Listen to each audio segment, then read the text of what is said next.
আসসালামু আলাইকুম এভরিওয়ান। অন্ধমের ভালোবাসা গল্পের সিজন 2 7 নম্বর পার্ট। আর তোমরা কালকে সবাই কমেন্টে বলছো যে গল্পটি কন্টিনিউ করতে, তো তোমাদের কথার জন্য যে গল্পটি আমি কন্টিনিউ করতেছি। তো আশা করি তোমরা আমাকে সাপোর্ট করবা, তোমাদের সাপোর্ট দেখে গল্পটি কন্টিনিউ করব। তো চলো বেশি কথা না কইয়া গল্প শুরু করা যাক। বাড়ির পথ ধরে হাঁটতে হাঁটতে একবার থেমে আকাশের দিকে তাকালো দীপু। ছায়ামাখা নীলাকাশ যেন বলে উঠলো, ভালোবাসা মানে কেবল পাওয়া নয়, সত্যিকারের ভালোবাসা মানে বর্তমানকে মর্যাদা দেওয়া। অধরার নামটা তো রিয়ার সামনে মুখেও আনেনি কখনো, আজ আচমকা তার স্মৃতি, তার দেওয়া উপহার সবকিছু এভাবে হাজির হলো দীপুর জীবনে। হেঁটে হেঁটে বাড়ির কাছাকাছি এসে দীপু থেমে গেল কিছুক্ষণ। চিনটা আবারও একবার দেখে নিঃশ্বাস ফেলল। হয়তো বলবে এক পুরনো পরিচিত দিল মেয়ের জন্য, অথবা বলবে না কিছুই, শুধু চুপচাপ টেবিলে রেখে দেবে। শুধু মাথার ভিতর রিয়ার মুখটা ভেসে উঠছে বারবার। মেয়ে মানুষের মন যেখানে প্রশ্ন থাকলে তার উত্তর চাইবেই, আর সেই উত্তর যদি সময় মতো না দেওয়া হয় তাহলে সেই প্রশ্ন একদিন বিষ হয়ে ফোটে। বাড়িতে ঢুকে দীপু দেখলো রিয়া মেয়েকে কোলে নিয়ে গল্প বলছে। স্নেহার ছোট্ট মুখে বিস্ময়ের ছাপ, মায়ের গল্প ভেসে যাচ্ছে সে। মুহূর্তেই দীপুর বুক হালকা হয়ে গেল। এই তো তার আসল ভালোবাসা। হাত থেকে বাজারের থলি নামিয়ে রাখলো দীপু, তারপর আস্তে করে চেইনটা তার হাতে ধরিয়ে দিল। রিয়া বলল এটা। দীপু বলল এক পুরনো পরিস্থিতির দেওয়া, তোমার মেয়ের জন্য উপহার বলে ধরিয়ে দিয়ে গেল। রিয়া চুপ করে চেনের দিকে তাকালো, তারপর ধীরে ধীরে বলল পুরনো পরিচিত মানে? দীপু আমতা আমতা করে বলল হ্যাঁ, তোমাকে কখনো বলা হয়নি তার কথা। এক সময় যার জন্য মনে হাহাকার ছিল, তবে এখন আমার পুরোটা জুড়ে শুধুই তুমি। রিয়া কিছু না বলে চেনটা সযত্নে তুলে রাখলো একটা ছোট্ট বক্সে, তারপর দীপুর দিকে তাকিয়ে বলল জানি আমি আপনি আমায় কতখানি ভালোবাসেন। ভালোবাসা সবসময় মুখে প্রকাশ করতে হয় না, আমি অনুভব করে নিতে পারি। দীপু বিস্ময়ে তাকিয়ে থাকে রিয়ার দিকে। এই নারী শুধু তার স্ত্রী নয়, সে যেন তার জীবনের শুদ্ধতম অধ্যায়। দীপু রিয়ার কপালে এক নরম চুম্বন এঁকে গ্যারেজের উদ্দেশ্যে রওনা দিল। ওর চলে যাওয়ার পথটা দরজায় ফাঁক দিয়ে খানিকক্ষণ চুপচাপ তাকিয়ে রইল রিয়া। তারপর ধীরে পা ফেলে বাজারের ব্যাগ খুলে একে একে সবকিছু দেখলো। ডাল, চাল, আলু, পেঁয়াজ সবই এনেছে দীপু, সাথে পাঙ্গাস মাছটাও এনেছে আর বীজগুলো। রিয়া এক মুঠো করে বীজ হাতে নিয়ে তাকিয়ে থাকলো কিছুক্ষণ। ভাবলো স্নেহাকে কাকির কাছে দিয়ে আমি বরং বীজগুলো পুঁতে দিয়ে আসি। দীপুর সময় বা কোথায়, সকাল থেকে রাত গ্যারেজেই তো কাটে তার। তাছাড়া ওনার যত্নে কেনা জিনিসগুলো এভাবে না লাগালে মনটাও খারাপ লাগবে। মাটির স্পর্শে পা রেখে ধীরে ধীরে এগিয়ে গেল আঙ্গিনার দিকে। এক এক করে মাটিতে আলতো হাতে বীজগুলো বুনে দিল সে। মাটি চাপা দিতে দিতে তার মুখে একরকম শান্তির রেখা ফুটে উঠল। আকাশটা যেন হঠাৎ আবারও নীল লাগছিল। মনে মনে বললাম এইসব ছোট্ট ছোট্ট চেষ্টাগুলোতেই হয়তো ঘর নামের ভালোবাসাটুকু বাঁচিয়ে রাখা যায়। এভাবেই অভাব অনটনে টানাটানির মাঝে কেটে গেল পুরো 2টা মাস। তবে ধীরে ধীরে রিয়াও সংসারের কাজকর্ম, হিসাব নিকাশ সবই প্রায় গুছিয়ে নিয়েছে। অন্যদিকে দীপুর জীবনের সময়টা যেন গ্যারেজের আওয়াজেই আটকে গেছে। সকাল 8টা থেকে রাত 11টা নির্বিচারে পরিশ্রম করে চলেছে সে। শ্রমের মূল্যও বেড়েছে, মজুরি এখন 500 জায়গায় 800। কিন্তু মজুরি বাড়ার সাথে সাথে রিয়ার চাহিদাও যেন একটু একটু করে বেড়ে যাচ্ছে। দীপু লক্ষ্য করলো গত কয়েকদিন ধরে রিয়া রোজই কিছু না কিছু চাইছে। যেহেতু সারাদিন গ্যারেজে থাকে তাই বাজার করার সুযোগ তার হয় না। বাজারের ভাগটুকু রিয়াকেই নিতে হয়েছে। তবু রোজ রোজ 500 টাকার বাজারে কি সত্যি প্রয়োজন? একদিন দীপু একটু কৌতূহল নিয়ে জিজ্ঞেস করেই ফেললাম, এই তো মাত্র কয়দিন আগেই চাল ডাল মশলা সবই এনেছি, তাও প্রতিদিন এত খরচ কেন? রিয়া তখন নির্বিকার মুখে বলল বাজারের যা চড়া দাম, এখন তো 500 টাকায় কিছুই মেলে না। দীপু তখন আর তর্কে গেল না, ভেবে নিল সত্যি তো, সময় বদলাচ্ছে, দাম বাড়ছে, পরিবেশ বদলাচ্ছে, জীবন তো আর আগের মতো নেই। তারপর মনে মনে বললাম আমারই তো বউ, যে অভাবে আমার পাশে থেকেছে, যে অনাহারে থেকেও হাসি মুখে ভাত বেড়ে দিয়েছে, সে এখন চাইলে কাকেই বা বিলি করবে টাকা, হোক না একটু বাড়তি খরচ। ভালোবাসার খাতায় এইসব তো হিসাব হয় না। গাছের ডালে ভর করে যে সবজিরা দোল খাচ্ছিল সেগুলোই আজ টাটকা ভরে পেরে আনলো রিয়া। মনেই হলো এত সবজি একা আর খাওয়া চলে না, নিজের জন্য খানিকটা রেখে কিছু কাকিকে দিল ভালোবেসে, আর বাকিটা আশেপাশের মহিলাদের হাতে তুলে দিল সুলভ মূল্যে। ভাবলো ওসে নষ্ট হবার চেয়ে তাদের কাছে দিয়ে দিলে ওরাও টাটকা সবজি পাবে, আর আমারও কিছু টাকা পয়সা হবে। এই সামান্য আয়ের মধ্যেও যেন স্বস্তির একটা শীতল হাওয়া বইল রিয়ার মন জুড়ে। রাতে দীপু গ্যারেজ থেকে ফিরে এলো পরিশ্রান্ত ভঙ্গিতে। দীর্ঘদিনের ক্লান্তি যেন ওর চোখে মুখে জমে আছে।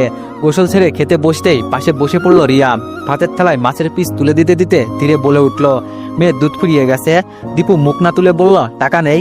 রিয়া বলল না, 600 টাকা লাগবে। দীপু নিঃশব্দে থামলো, মুখে বিস্ময় নেই, বিরক্তও নেই, শুধু নরম স্বরে বললাম যার টাকা পাই সব তো তোমার হাতেই দিয়ে দিই রিয়া। রিয়া গলার স্বর একটু নরম করে বললাম, আমি কি করব, সংসারের খুঁটিনাটি সামলাতেই তো সব শেষ হয়ে যায়।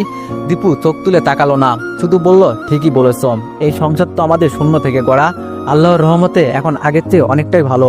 রিয়া দীপুর কাঁধে মাথা রাখলো, নিঃশব্দে বলল, আপনি আমার ছায়া, আপনি আমার জীবনের চলার সাথী। রাতের শেষ ভাগে আয়নার সামনে গিয়ে দাঁড়ালো দীপু, কিন্তু সে নিজের মুখ দেখলো না, দেখলো এক পরিশ্রান্ত পিতা, এক সংগ্রামী স্বামী। সেই চিরচেনা মুখ আজ যেন বয়স এসে নিঃশব্দে লিখে দিয়েছে সময়ের কাব্য। ভাবলো, সেই 18 বছর বয়স থেকে খেটে চলেছি অবিরাম, নিঃস্বার্থভাবে পরিবারকে দিয়েছি সব, কিন্তু তার বিনিময়ে আমি কি পেয়েছি? ভাই বোনেরা বাড়িতে একটু আশ্রয় দিল না, চোখটা ঝাপসা হয়ে এলো তারপরে ভিতর থেকে ভেসে এলো এক ধীর অথচ গভীর উপলব্ধি। এখন জীবনের বাকি সময়টুকু শুধু আমার মেয়ে আর স্ত্রীর জন্য, তারাই যে আজ আমার সম্পূর্ণ জগৎ। প্রতিদিনের মতো আজও রিয়াকে 500 টাকা দিয়ে যে সামান্য কিছু বাঁচে তা দীপু তুলে রাখে ছোট্ট একটা প্লাস্টিকের বাক্সে। জমানো টাকায় ছোট্ট একটা স্বপ্ন পুষে রাখে সে। রাত গভীর হলো, আজ দীপুর চোখে ঘুম নেই। পরশুদিনই তার বিবাহ বার্ষিকী। এই মেয়েটাকে সে কখনো কোনোদিন কিছু দিতে পারিনি। দুইটা বছর কেবল পরিবার আর প্রয়োজনের হিসেবেই কেটে গেছে। এই মানুষটাকে একদিনও কিছু দিয়ে বলা হয়নি, তুমি আমার সবচেয়ে বড় প্রাপ্তি। ভাবনার ভারে চুপি চুপি পা ফেলে ব্যাংকটার কাছে গিয়ে দাঁড়ালো দীপু। নরম হাতে ব্যাংকটা খুলে নিল। 100, 200 আর 500 টাকার নোট মিলিয়ে টাকা গুনলো। মোট 3000 টাকা। না, অনেক কিছু না হলেও এইটুকু দিয়েই হয়তো মেয়েটাকে খুশি করা যাবে। তার মনে পড়ল, একজন মেয়ের চাওয়া খুব বেশি নয়, শুধু তার প্রিয় মানুষটা যেন ওই বিশেষ দিনগুলো মনে রাখে, আর সেই দিনটাকে স্পর্শে ভালোবাসায় ভরিয়ে তুলুক, এটাই সবচেয়ে বড় উপহার। টাকাগুলো সতর্কভাবে শার্টের পকেটে গুজে রেখে দীপু আবার ফিরে এলো রিয়ার পাশে। রিয়ার মুখে গভীর প্রশান্তির ছায়া, নিঃশ্বাসে ক্লান্ত দিনের ঘুম। দীপু নিঃশব্দে তাকিয়ে রইল, মনের ভিতর প্রতিজ্ঞা করলাম, এই বার্ষিকীটা হবে শুধুই তাদের। তাপ, দায়, অভাব সবকিছুর ঊর্ধ্বে গিয়ে শুধু একটুখানি ভালোবাসার দিন। অনেক তো হলো পরিবারের জন্য বাঁচা, এবার না হয় প্রিয়জনের জন্য বাঁচি, তাকে ভালোবেসে ভালো রাখার জন্য বাঁচি। বাবার শরীরটা যেন দিন দিন নিস্তেজ হয়ে যাচ্ছে, ঠিকমতো ওষুধ খাবার কিছুই মিলছে না, সারাদিন বিছানায় শুয়ে থাকতেই হয়। এই অসহায় সময়ে মৃদুলের কাছে হাত পাততে বাধ্য হলেন মা। মৃদুল মুখ ভার করে একগাদা কথা শোনালো, তারপর কৌতূহলপূর্ণ ভঙ্গিতে 500 টাকার একটি নোট মায়ের হাতে ধরিয়ে দিল। মৃদুল বলল, খুব তো বড় ছেলে করতেন, এখন কোথায় সেই ছেলেটা? এখন তো পরিবারের ভার বইবার সামর্থ্য নেই তার। মায়ের চোখ দুটো কঠিন হয়ে উঠল, কণ্ঠে ঝরে পড়ল শীতল অথচ তীব্র প্রতিবাদ। মা বলল, আমাদের ভার বইবে কেন সে? মৃদুল, আমরা কি দিয়েছি তাকে? ছেলেটা নিজের ঘাম রক্ত সবকিছু নিংড়ে আমাদের খাইয়ে পড়িয়ে বাঁচিয়েছে, আর আমরা তাকে বাড়ি থেকে তাড়িয়ে দিয়েছি, একটুখানি আশ্রয়ের জায়গাও দিতে পারিনি আমরা তাকে। মৃদুলও সহজে ছাড়লো না, সুর চড়িয়ে বলল, কি করেননি তার জন্য? সবচেয়ে বেশি ভালোবাসা তো তাকেই দিয়েছেন। ছোটবেলায় কোলের কাছেই ছিল, মাছের মাথাটা তার পাতেই উঠত, তার বউকে তো রানীর মতো করে রাখতেন। মা এবার দীর্ঘশ্বাস ফেললেন, গলায় এক টুকরো বেদনা মিশে গিয়ে বললেন, ভুলে যাস না মৃদুল, আমরা যাই করেছি তার জন্য, সবকিছু তার টাকাই করেছি। সে না থাকলে তোদের মুখে এক মুঠো ভাতও উঠতো না। যেই মাছের মাথার কথা বলছি সেই মাছটাও তারই টাকায় কেনা। তোদের গায়ে দেওয়া জামা কাপড় এমনকি জুতোর ফিতা পর্যন্ত তার রোজগারের টাকায় কেনা। একটু থেমে মা আবার বললেন, আর একটা কথা মনে রাখিস, যখন তোর বাবা রোজগার করতেন তখন তো তাকে কোনো বাড়তি ভালোবাসা দেয়নি আমরা। তোরা 4 ভাই বোনে যা যা খেয়েছিস সেও খেয়েছে সমানভাবে। কখনো কি দেখেছিস সে নিজে আলাদা কিছু কিনেছে? বরং মাছের বড় পিস, মাংসের শেষটুকু সবসময় কারো না কারো পাতেই তুলে দিয়েছে হাসি মুখে, নিজে না খেয়ে তোদের খাইয়েছে। সেই সব এত তাড়াতাড়ি ভুলে গেলি? মায়ের গলা কাঁপছিল না, কিন্তু শব্দে ছিল অদ্ভুত দৃঢ়তা। মৃদুল নীরবে মাথা নিচু করলো, কথার উত্তর খুঁজে পেল না, শুধু তার ভিতরে গ্লানি একটুখানি ভার হয়ে উঠল যেন। আজ খুব ভোরে উঠে পড়েছে দীপু, আকাশ তখনও ধূসর, হালকা আলো ফোটেনি। রিয়া এখনো গভীর ঘুমে আচ্ছন্ন, নিঃশ্বাসের একটানা সুরে জড়িয়ে আছে ঘরের নিস্তব্ধতা। চুপি চুপি শার্ট গায়ে জড়িয়ে বাইরে পা রাখলো দীপু, মুখে একটু করো নির্ভব উত্তেজনা, মনে একটা ছোট্ট পরিকল্পনা চোরাস্রোত। মার্কেট অব্দি হেঁটে গেল সে। সকাল 8টা বাজলো, দোকানপাট এখনো খোলেনি, বোঝা গেল 10টার আগে কিছুই মিলবে না। হালকা হতাশ ভঙ্গিতে আবারও বাড়ির পথ ধরল। ঘরে ফিরে দেখে রিয়া তখন উঠেই পড়েছে। জিজ্ঞেস করলো, কোথায় গেলেন এভাবে? দীপু বলল, ওই একটু দরকার ছিল। রিয়া বলল, ও। দীপু কিছু না বলে তারপরটা খেয়ে বেরিয়ে গেল গ্যারেজে ঢুকে আজ একটু অন্যরকম ভঙ্গিতে মালিকের সামনে গিয়ে দাঁড়ালো সে, মাথা নিচু, গলায় সংকোচ মেশানো স্বর। গ্যারেজ মালিক বললেন, কি হলো দীপু, কিছু বলবি? দীপু বলল, আজ বাড়তি সময় কাজ করব, কিন্তু আগামীকাল আসতে পারবো না কাকা। কাকা বলল, কেন রে? কোনো দরকার? লাজুক এক হাসি ফুটে উঠলো দীপুর মুখে। দীপু বলল, কাল আমাদের বিবাহ বার্ষিকী, বছরে একটা দিনই তো শুধু আমাদের। দামি হোটেলে না হোক, ফুটপাত ধরে হাঁটতে চাই ওর সাথে, সময় দিতে চাই একটু করো নির্ভব ভালোবাসায়। গ্যারেজ মালিক এক মুহূর্ত চুপ করে থেকে হেসে দীপুর পিঠে আলতো করে একটা চড় দিল। গ্যারেজ মালিক বলল, তোর ছুটি রইল কাল, আর শোন, তোর কাকি কিন্তু দারুণ পায়েস বানাই, আমি ওকে বলবো তোদের জন্য একটু পায়েস করতে, বিশেষ দিন বলে কথা। দীপু মৃদু হেসে রইল, চোখের গভীরে তখন একরাশ কৃতজ্ঞতা আর অদ্ভুত এক অনুভূতি। মনেই হলো কখনো কখনো দূরের মানুষই হয়ে ওঠে সবচেয়ে কাছের, যারা আত্মীয় নয় কিন্তু আচরণে যেন আত্মার আত্মীয়। দীপু মনে মনে বলল, হয়তো এই ভালোবাসার টুকরোগুলোই জমে জীবনের আলো হয়ে ওঠে।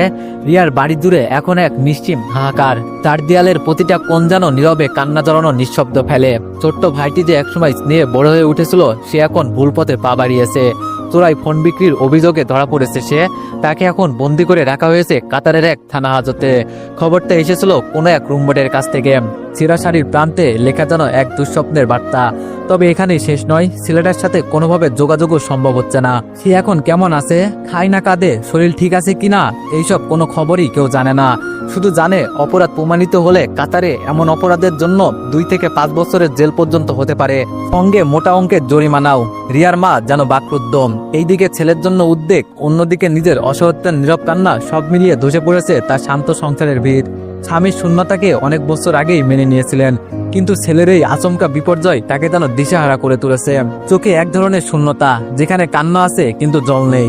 2 ছেলের বউ মুখ নিচু করে বসে থাকে, যেন এই কলঙ্কের দায় তাদের গায়ে না লাগে। বড় ভাই সংসার সামলাতে গিয়েও মাঝে মাঝে হঠাৎ থেমে যান, ছোট্ট ভাইয়ের অবাধ্য আর চরম ভুলের ভারে। এই পুরো ঘটনা থেকে কেবল একজনই কিছু জানে না, সে হলো রিয়া। সে তো শহরে দীপুর সাথে গুছিয়ে নিয়েছে তাদের ছোট্ট সংসার। এইদিকে হয়তো হঠাৎ ফোনে শুনবে এই দুঃসংবাদ। সারাদিন গ্যারেজের তীব্র গরম আর ধুলোর ভেতরেও দীপুর মনে অদ্ভুত এক ভার। হাত চলে কাজের যন্ত্রে আর মন ছুটে যায় দূর এক গ্রামে একতলা বাড়ির বারান্দায়, যেখানে হয়তো এখনো বাবার কাশি গর্জায়, কিন্তু সেই গর্জনের শব্দ তার কানে পৌঁছায় না।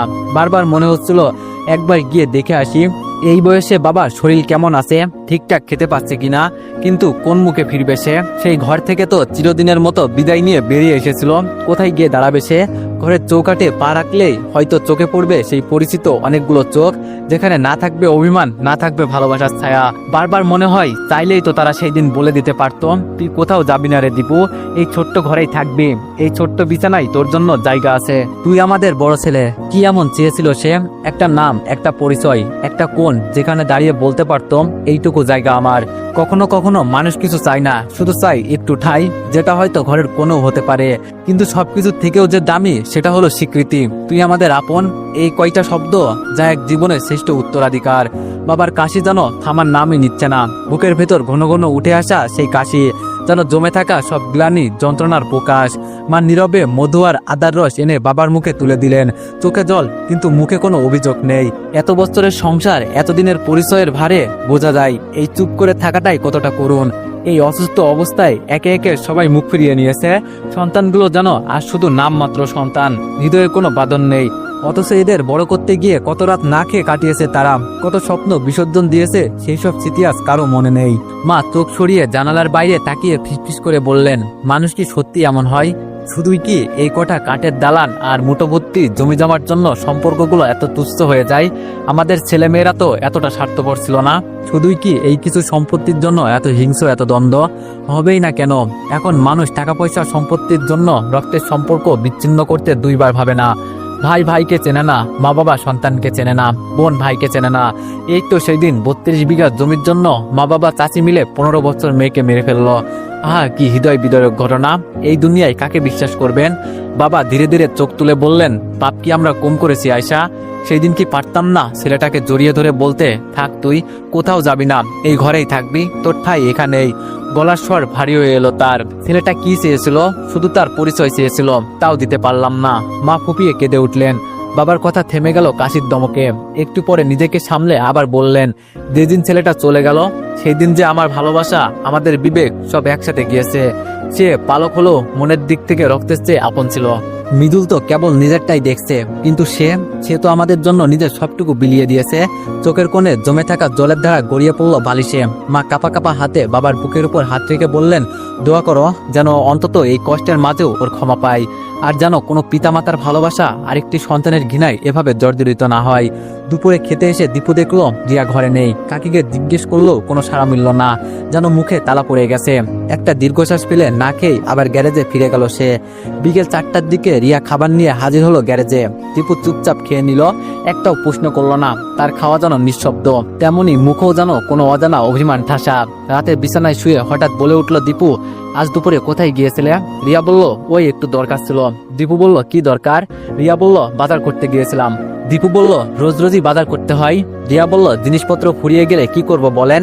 দীপু কিছুক্ষণ চুপ থাকলো, এরপর আর কিছু জিজ্ঞেস করলো না। তার চোখের নিস্তব্ধতা যেন প্রশ্ন ছুড়ে দিয়ে নিজের কাছেই উত্তর খুঁজতে লাগলো। পরের দিন সকাল 10টা, অন্য দিনের মতো আসছে গ্যারেজে যায়নি। রিয়া অবাক হয়ে জিজ্ঞেস করলো, শরীর খারাপ নাকি? দীপু বলল, কই না তো। রিয়া বলল, তবে এত দেরি, আজ গ্যারেজে যাবেন না? দীপু বলল, না। রিয়া বলল, কেন? দীপু বলল, সেটা না হয় পরে বলবো। বলেই ধীর পায়ে বিছানা ছেড়ে উঠলো দীপু। হাত মুখ ধুয়ে নাস্তা ছেড়ে নিল, তারপর বেরিয়ে গেল ঠিক আগের দিনের মতোই, আবার সেই মার্কেটের পথ ধরে। আজ তার হাতে 3000 টাকা, তার সামর্থ্য অনুযায়ী অনেক, কিন্তু রিয়ার হাসির তুলনায় কিছুই না। গাঢ় গোলাপি রঙের একটা শাড়ি সে পছন্দ করলো। রিয়ার প্রিয় রং গোলাপি। শাড়ির দাম আহামরি কিছু নয়, মাত্র 1000 টাকা। কিন্তু দীপু জানে, ভালোবাসার স্পর্শ মিশে গেলে রাস্তার কাপড়ও মূল্যবান হয়ে ওঠে। সাথে একজোড়া কাছের চুড়িও কিনলো। চুরির টুংটাং শব্দ যেন তার মনের আনন্দের প্রতিধ্বনি। ফেরার পথে তার মনে হলো, এই একটা শাড়ি কিনেছি, অথচ মনে হচ্ছে গোটা রাত্রটা কিনে নিয়ে যাচ্ছি। ভালোবাসার মানুষকে কিছু দেওয়ার আনন্দটাই বুঝি এমন, যেখানে দাম নয়, মূল্যই হয় অনুভূতির।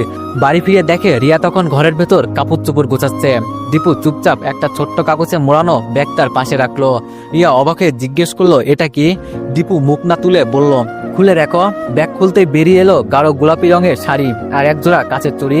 মুহূর্তেই রিয়ার মুখটা থমকে গেল, চোখে অদ্ভুত এক প্রশ্ন আর নরম একটা কৃতজ্ঞতা। রিয়া বলল, এটা কেন? দীপু বলল, গোলাপি তোমার খুব পছন্দ না? রিয়া বলল, কিন্তু এত কিছু কেন আনলে? দীপু কিছু না বলে জানালার দিকে তাকিয়ে রইল। তার গলার স্বরটা যেন কণ্ঠের গভীরে কোথাও আটকে ছিল। দীপু বলল, কারণ তোমাকে ভালো লাগে, তোমার মুখে হাসি দেখলেই আমি হাত ছেড়ে বাঁচি। রিয়া কিছু বলতে পারলো না, মুহূর্তটা যেন কথাহীন অথচ বোঝায় ভরা। চুরিগুলো হাতে নিয়ে রিয়া একটুখানি হাসলো, খুব সাদামাটা সেই হাসি, কিন্তু দীপুর কাছে যেন রাজ্যের সমস্ত আলো ঝলমলে করে তুললো সেই মুহূর্ত। দীপু মনে মনে ভাবলো, এই তো চেয়েছিলাম, এই হাসিটুকুই, এই চুরির টুংটাং শব্দে আজ মনে হচ্ছে জীবন বুঝি নতুন করে শুরু হলো। আজ সন্ধ্যায় এই শাড়ি পরে রেডি থেকো, তোমায় আমি ফুটপাতে ঘুরিয়ে দেখাবো। কতদিন হয়ে গেল তোমায় হাতে হাত রেখে হাঁটা হয় না। সন্ধ্যায় নরম আলোয় রাস্তা ধরে হেঁটে তোমার সঙ্গে চুপচাপ জ্যোৎস্না দেখাও যেন অনেক কাল হারিয়ে গেছে। দীপুর কণ্ঠে ছিল শিশুর মতো সরল আনন্দ। রিয়া ঠোঁটের কোণে একটুখানি হাসি টেনে বলল, আচ্ছা, তবে আজ তুমি আমাকে গরিবের রানী বানিয়ে নিয়ে যেও। সেই মুহূর্তেই দরজায় কড়া নাড়ার শব্দ। কাকি এক বাটি ধোয়া ওঠা পায়েস হাতে নিয়ে ঘরে ঢুকলেন। কাকি বললেন, রিয়া, দীপু তোদের জন্য এই পায়েসটুকু বানিয়েছি, নাও খেয়ে তাড়াতাড়ি জানাও কেমন হয়েছে। আমার কর্তা তো খেয়েই বলেছে। আজ যেন স্বাদের 15 দিনের কথা মনে পড়ে গেল। দীপু মুগ্ধ চোখে কাকির দিকে তাকালো। এই মানুষটাই তো মা হয়ে উঠেছেন দিনের শেষে। রিয়া বাটি হাতে নিয়ে এক চামচ মুখে দিয়ে বিস্মিত চোখে বলল, কাকি, এ যে সত্যি অসাধারণ, এত সুস্বাদু পায়েস বহুদিন পর খেলাম। কাকি মুচকে হাসলেন, ভালোবাসা দিয়ে নাড়লে রান্নাও যেন কথা বলে রে মা। দীপু চুপচাপ রিয়ার মুখের দিকে তাকিয়ে রইল। তার জীবনের বড় দুঃখগুলো যেন আজ একটু একটু করে গলে যাচ্ছে। এই পায়েস, এই শাড়ি, এই চুড়ি আর এই ছোট্ট বাসা, সব মিলিয়ে আজ যেন পৃথিবীর সবচেয়ে সুন্দর বিবাহ বার্ষিকী উপহার পেয়ে গেছে সে। সন্ধ্যা নামতে না নামতেই আকাশে মৃদু বাতাস। রিয়া শাড়ি পরে রেডি হয়ে দরজার সামনে দাঁড়ায়। দীপু তার হাতটা ধরেই বলে, চলো, আজ ফুটপাত হবে আমাদের রাজপথ। রিয়া বলল, দাঁড়ান, আপনাকে আগে সালাম করে নি। দীপু সোজা হয়ে দাঁড়িয়ে থাকলো। রিয়া পাশ হয়ে সালাম করতেই দীপু মুচকে এসে বলল, তোমার সালামি ফিরে এসে দেব, আপাতত তুলে রাখো আমার বাকির খাতায়। সন্ধ্যায় নরম আলোয় ফুটপাত ধরে আসছে তারা দুজন। দীপু ডানাত দিয়ে জড়িয়ে রেখেছে রিয়ার হাত। স্নেহা কাঁধে বসে তার ছোট্ট হাত দিয়ে রিয়ার চুল টান দিচ্ছে। ব্যথায় কুকিয়ে উঠল রিয়া। রিয়া বলল, এই মেয়ের জ্বালাতন আর সহ্য হয় না। দীপু হেসে স্নেহাকে নিজের কাছে টেনে নিল। ছোট্ট মেয়েটা বাবার কাঁধে চড়ে একটার পর একটা ল্যাম্পোস্ট দেখে খুশিতে উজ্জ্বল। দীপু বলল, তারপর বলুন রানী, আজকে আপনি কি খেতে চান? রিয়া বলল, কিছু না। দীপু বলল, পকেটে টাকা আছে আজ। মুখ কাঁচুমাচু না করে খোলাখুলি বলো, কি খেতে চাও? রিয়া বলল, আপনি যেটা খাবেন আমি সেটাই খাবো। দীপু বলল, তাহলে শুরু হোক ফুচকা দিয়ে। এক প্লেট ঝাল ফুচকা নিল দীপু। একটা তুলে রিয়ার মুখের দিকে এগিয়ে দিল। রিয়া নরম মুখে খেয়ে নিল। খাওয়ার সেই আদুরে ভঙ্গিমা দেখে নিজেও আর লোভ সামলাতে পারলো না দীপু। একটা ফুচকা তুলে মুখে দিতে চোখ কুচকে গেল, ঝালে জিভে আগুন লাগার মতো অবস্থা। দীপু বলল, তোমরা মেয়েরা এইসব খাও কিভাবে রে বাবা, আমি তো একটাতেই শেষ।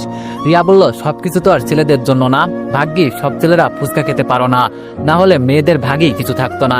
দুইজন হাঁটতে হাঁটতে আলোয় ভেজা পথ ধরে এগিয়ে চললো। দীপু বলল, বলো তো আমাদের স্নেহাকে কি খাওয়ানো যায়? রিয়া বলল, না না, ও এইসব খেলে পেট খারাপ করবে, বাসার খাবারই ওর জন্য যথেষ্ট। দীপু বলল, আচ্ছা তুমি বলো তোমার কি খেতে মন চাইছে? রিয়া বলল, আপনি যেটা খাবেন আমি সব খাবো, আজ কিছুই না বলে খাবো। দীপু বলল, তাহলে চলো 1 প্লেট চিকেন বিরিয়ানি খাওয়া যাক, জানি তো ওইটাই তোমার মোস্ট ফেভারিট। রিয়া বলল, এইসবও মনে রেখেছো? দীপু বলল, তোমাকে তোমার মতো করে ভালো রাখতে না পারি, তাই তোমার পছন্দগুলো অন্তত মনে রাখি। রিয়া বলল, কিন্তু বিরিয়ানি খাওয়ার টাকা আছে তো? দীপু বলল, এই কয়টা দিন একটু কষ্ট পেলেও এখন অন্তত মাসে একবার তোমাকে বিরিয়ানি খাওয়ার মতো সামর্থ্য এসেছে, প্রতিদিনই তো হিসাব করে চলি, মাসে একটা দিন না হয় একটু আলাদা হোক। পুরনো একটি পরিচিত রেস্টুরেন্টে গিয়ে বসলো দুইজন। দীপু 2 প্লেট বিরিয়ানি অর্ডার করলো, 1 প্লেট এগিয়ে দিল রিয়ার দিকে। দীপু বলল, নাও খাও। রিয়া চুপচাপ হাত গুটিয়ে বসে রইল। দীপু বলল, কি হলো, খাচ্ছ না কেন? রিয়া বলল, আজকাল আপনি ভালোবাসা কম দিচ্ছেন। দীপু বলল, হঠাৎ এমন ভাবনার কারণ? রিয়া বলল, আগে তো 3 বেলা নিজ হাতে খাইয়ে দিতেন, এখন স্পেশাল দিনেও তো আর সেই ইচ্ছাটা রাখেন না। দীপু একটু মুচকি হেসে স্নেহাকে রিয়ার কোলে দিয়ে বিরিয়ানি হাতে তুলে নিল। নিজ হাতে 1 চামচ তুলে রিয়ার মুখের সামনে ধরতেই একটু লজ্জা পেল, কিন্তু পরক্ষণেই ভাবলো বউকে খাইয়ে দিতে কিসের লজ্জা, বরং বউকে ভালোবাসি এটা গর্বের বিষয়। এই ভালোবাসাটুকু যতদিন পারি দিয়ে যাব। আমার বউ আমার শ্রদ্ধা, ভরসা, বিশ্বাস আর ভালোবাসার জায়গা। খাওয়া শেষে একটি কার্নিভাল আইসক্রিম নিয়ে এলো দীপু।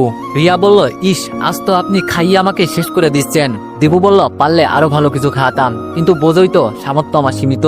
রিয়া বলল, আমি এতটুকুতেই খুশি, এই ছোট্ট ছোট্ট আনন্দগুলো আমার জীবনে অনেক বড় সুখ। দিনটাকে আরো স্পেশাল করে তোলার জন্য একটা 20 টাকার গোলাপ এনে রিয়ার হাতে তুলে দিল দীপু। দীপু বলল, এই ফুলের মতোই হোক তোমার জীবন, রঙিন আর সুগন্ধে ভরা। একটু থেমে আবার জিজ্ঞেস করলো, আর কিছু খাবে?